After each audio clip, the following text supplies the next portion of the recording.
Adrian's coming on second or last, and closing the house. And I'll be up here for about 20 minutes or so. A little background about me. I'm an artist, writer, musician, and unemployed. And I get disability. I have mental illness. Don't get scared, don't leave the room, you know, but so in my writing, I think mental health awareness is important because of what we get is kind of a discrimination and bad treatment by people. And so I include these things in my writing so you'll be aware. I also had a drug past years ago, so that's part of it, sometimes part of my writing, AA and such. So let's start it off. This is from my book. About 5 books here today, 4 or 5. Bus Stop Talk, Nothing, Have You Taken Your Meds, 1 and 2, and then Lively Profit. This is from my book, Bus Stop Talk. A couple of one-liners, things you hear on the bus. So we'll see how this goes. You know, I have to say this, you're very pretty. I don't believe you. You say that to everyone. Do you think I would lie about that? Do you think I'd go around telling ugly women they're beautiful? They might kiss me. Okay, I don't fall. Here's another. I'm very well educated. I actually have an IQ of over 160. It's just that I'm so gifted philosophically, I find poverty enlightening. There may be someone for everyone. That may be true. I don't know if she's waiting or if it's already happened. Could have been one of those long drawn-out dramas that I ended badly, or maybe it's subtle as passing her on the bus, being too shy to make a move. I still like to figure she's in my future. I'll be playing checkers at the senior center one day and finally find her, the grandma of my dreams. Okay, you go around. It's not that bad. Let's see. You know, you're actually really smart, Dan. Look, I don't mind you calling me intelligent. I just don't appreciate the surprised look on your face when you say it. Okay, and then this is from Nothing, my book Nothing, which is about homelessness. I was homeless when I wrote the book and just on pieces of paper and stuff. And then when I find shelters, I put it on the computer and I draw pictures. My books have beautiful pictures, by the way, because I'm known to be an artist. See? Beautiful pictures. So I got one from Nothing called Pygmalion. Pygmalion, codependency, My Fair Lady, mythology. Or a man fell in love with a statue he created. The woman who has no name. I love her. She kissed me so real. The drunk girl that lives under the pier. Tears from her beautiful face. We can't go to a restaurant or anything, man. They'd kick us out. My heart softens. She remembered my name so distinct, and my birth sign and everything. Such a joyous reunion. Because in her soul, in her spirit, she wants so desperately to become the sober girl that doesn't live under the pier. Oh, guess what time we'd have we would with the sober girl that doesn't live under the pier? She'd come to our art openings. We'd attend church. Everyone would want to know that beautiful, sober girl that doesn't live under the pier. They'd wonder where I met her, and we'd secretly know how such a charm was hidden from our world. A friend of friends and a love till the end. The sober girl that doesn't live under the pier. Such a charming lady, a debutante, an aristocrat. Intellectually profound, a wonderful woman. Ladies and gentlemen, the sober girl that doesn't live under the pier. This girl is not sober. Right on, man. And this is from my book, Have You Taken Your Meds? It's my autobiography. It's up for an award at Comic-Con. And it's got a lot of pictures. And lots. It looks really big, but most of it is the pictures. So people get scared when they look at it. Dad, what do you want me to read? No, just read the text and look at the pictures. Pretty simple. It's actually, the whole book is about, on text alone, about 80 pages long, about a short novel about something to read. Maybe you remember punk rock. I mean, it's still around, but do you remember the old days of punk rock? Yeah, okay, you'll like this. The punk rock was a strange breed. Back then we didn't dress up or have funny hair or anything. Maybe just a leather jacket, some jeans and some boots. We fought, hit, and hit it hard. We were angry and we were loud, and the music wasn't that bad. We were a live fast, die young. The only generation of rebellious youth that was dead set on killing ourselves. My friend sang with a band called the Adolescents a little. I don't know the story that well, but he knew a lot of people. He had been sent to rehab, I think, at 14. I quit when he died of an overdose. Party's over. And then what we have here? Just clap or something. It's coming back in the video. Okay. Anybody familiar with the A higher power? You know what I'm talking about? Okay, here you kick out of this. Tina Turner superstar.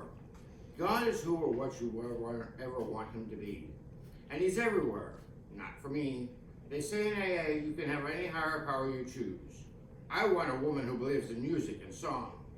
I want a higher power who can do things hard and rough, and even slow and easy. Therefore, my higher power is Tina Turner. Tina Turner superstar. Who are you? What did you sacrifice? Left a good job in the city to pick up my cross and follow Tina.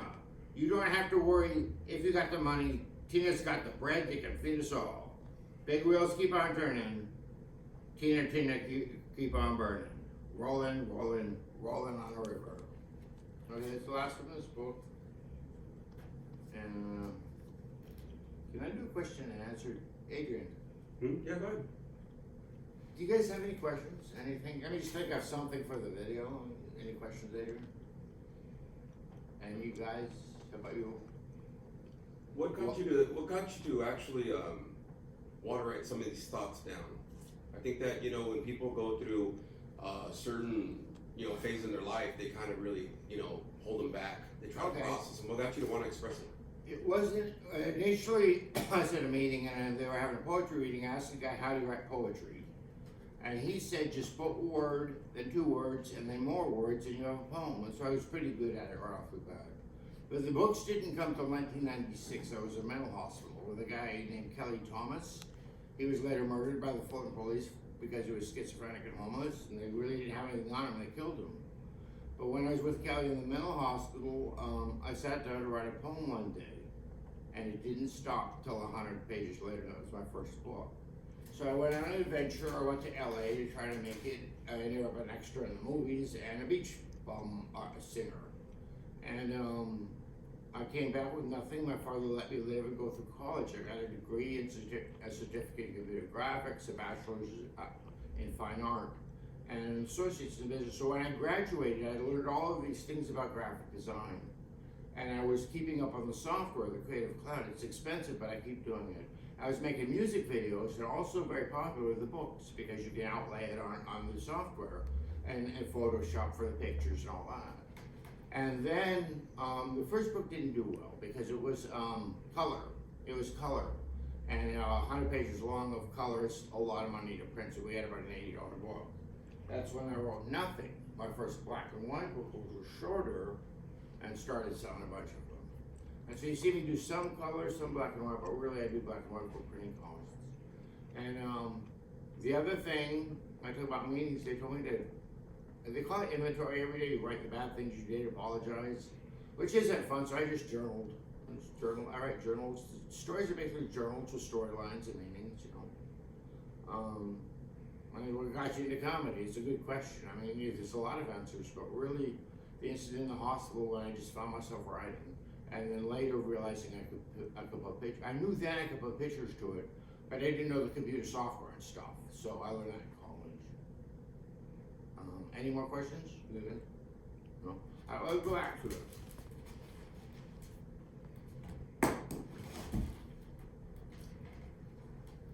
I'm not bombing, really. Okay, here's the last one. One of them.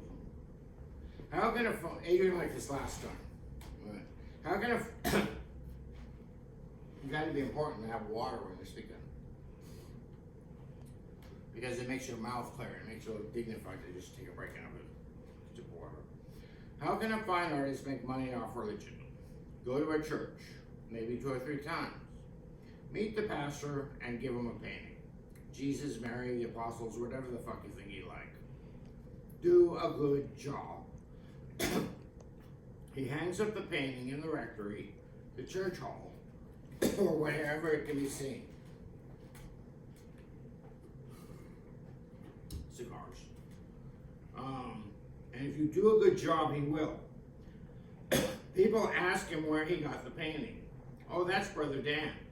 It's beautiful. He's inspired by God. And you have a market. Okay, let's see the last one. Now you're taking your meds. I write little historical things in some of my books. And they're kind of dark humor.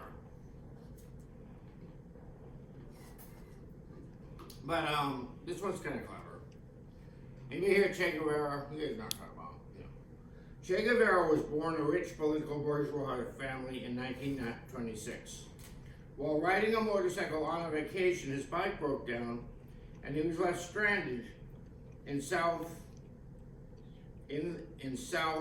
amongst the poor and destitute, where he learned about their lives of poverty, their daily struggles, their starving. He finally got his bike fixed and returned home.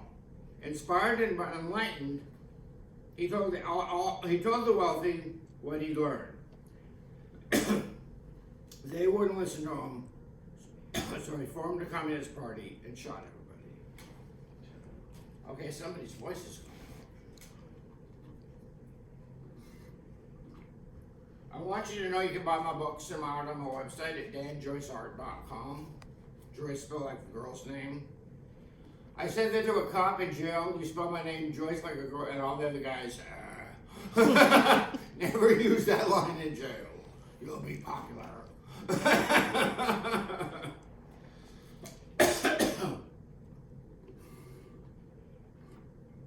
Okay, this is my new book, The Unlikely Prophet.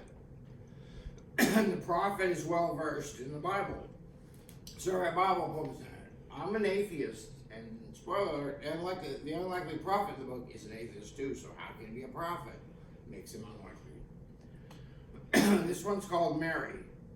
I was born to bear the child of the Lord our God, a boy who will save many in holy destiny. We found him in the temple, his preaching going on. Then later he was baptized by his cousin John.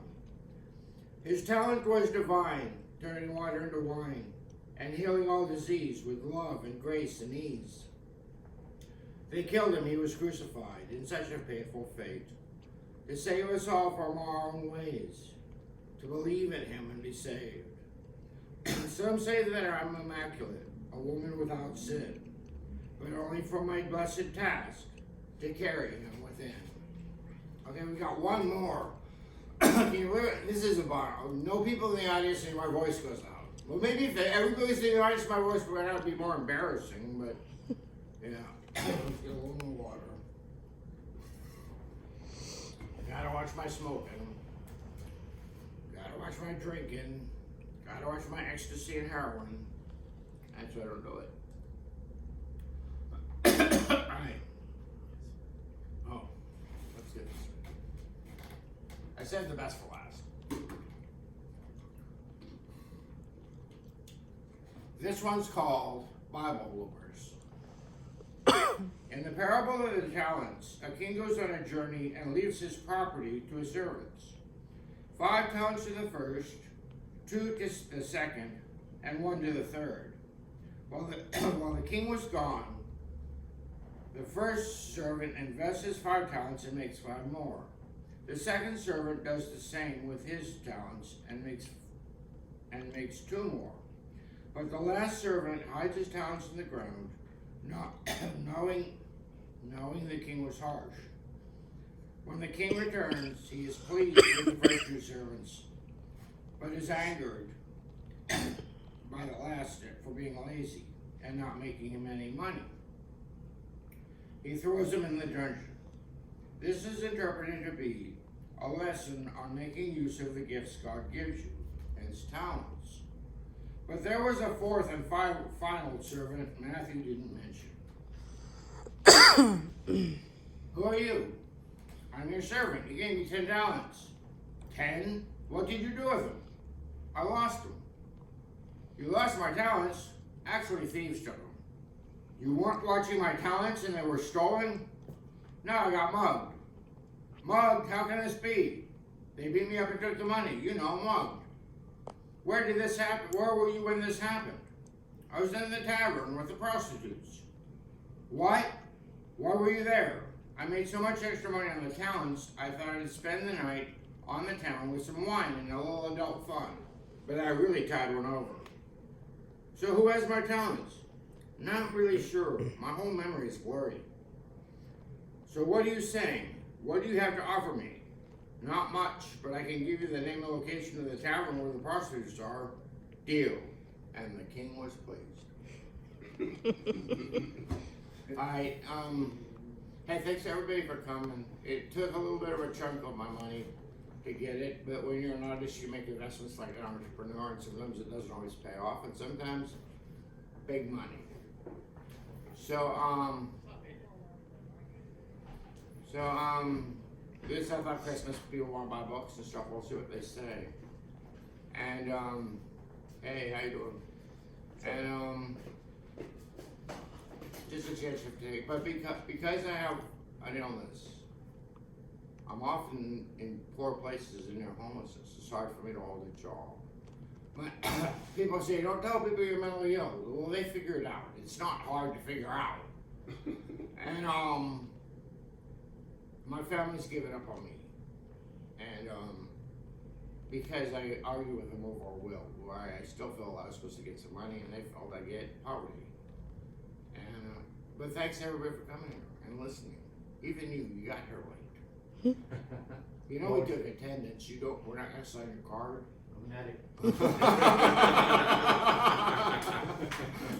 So thanks everybody. Just press it off.